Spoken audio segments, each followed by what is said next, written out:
I've now reviewed a few Gretsch Electromatic models, and while I'd never claim them to be equal to the expensive Pro Series instruments, I've generally found them to be well-made, good-sounding guitars. Now, there are a bunch of cool models available, but for me and many others, two stand out as seeming to be the essence of what Gretsch is all about. I recently reviewed the first of those, the Nashville-style G5230T, and today I'm looking at the other one, the Duo Jet style G5230T.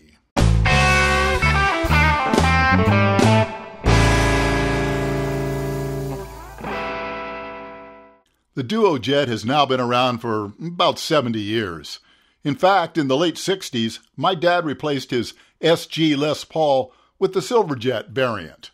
Now, he'd been playing full-time for many years, tended to prefer lighter weight guitars, and found both the SG and the chambered Gretsch to suit him very well.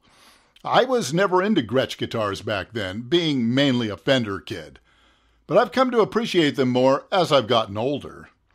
Now, while many players associate Gretsch with Chet Atkins or George Harrison and others in the country and pop rock fields, I tend to first think of 50s rockabilly players like Cliff Gallup, who played with Gene Vincent. And Cliff played a guitar that looked a bit like this one. Of course, his was a 54 with block inlays and Dynasonic single coils, whereas this one is based on the later versions, starting in 58 with the thumbnail inlays and 59 with the humbucking Filtertron-style pickups. I'd say the fit and finish is quite good, with clean binding and well-applied black poly finish. So let's check out some specs. Now, we have a chambered mahogany body, which Jet models have always had, despite being referred to as solid bodies. The top is laminated maple, again, same as always. The neck is mahogany as well, with the laurel fingerboard so many Asian-made guitars have gone to these days. Now, some laurel boards can look a bit like an old weathered barn, but others, like this one, can look pretty good. It's still not rosewood or ebony, but if it's reasonably dark and even, I'm fine with it.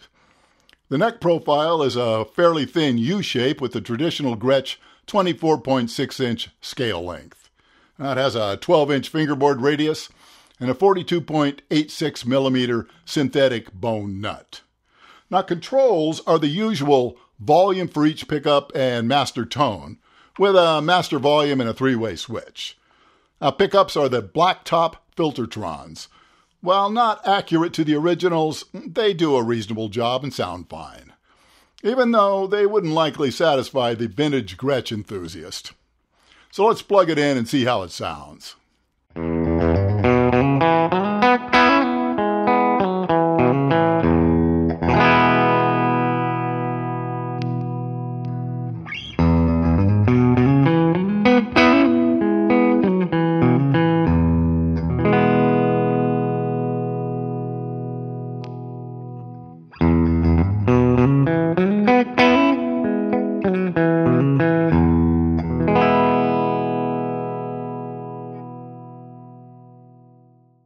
Now, this Bigsby is the B50 unit, and I have to admit I'd prefer the B6 or B7 on this guitar, but that's more of an aesthetic preference than anything.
As I've said, these are generally pretty good guitars.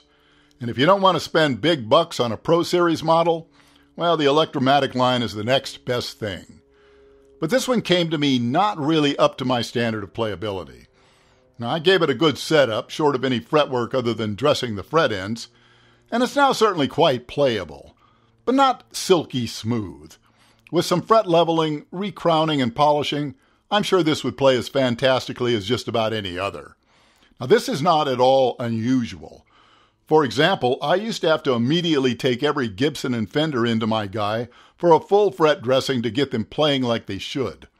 So it's not surprising that guitars costing a fraction of those prices might need a little work.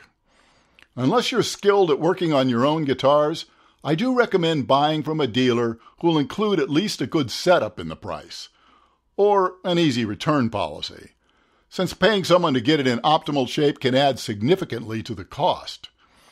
Now, I'm not saying they're all going to need a lot of work, just that it's certainly possible a new one may need some attention, and it's best to be aware of that.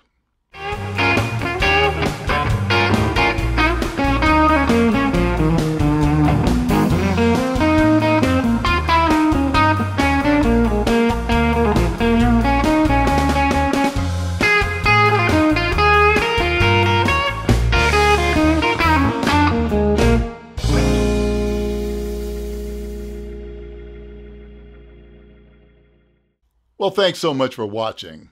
I hope you've enjoyed today's video. Don't forget to like and subscribe if you haven't yet. And if you'd like to further support my efforts here, well, be sure and visit my Patreon page. And I will see you again very soon.